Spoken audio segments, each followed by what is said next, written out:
Добър вечер, дами и господа зрители на Евроспорт.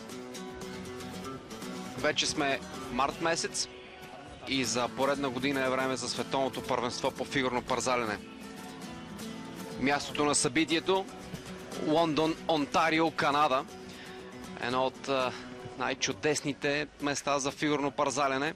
Там, където публиката е компетентна, там, където публиката приема всички състезатели и разбира достоинството,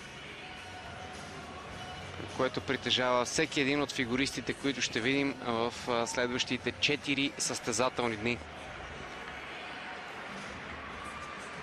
Всяка нощ от тук нататък, като прибавим и някоя друга вечер, ще имаме възможност да наблюдаваме всичко най-интересно от световното първенство по фигурно парзалене 2013 година.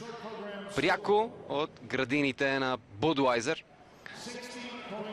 Името на залата, в която се провежда световното първенство. Джим Сео Ким от Корея току завърши кратката си програма. Виждате и резултатът му от 60 точки и 75 стотни.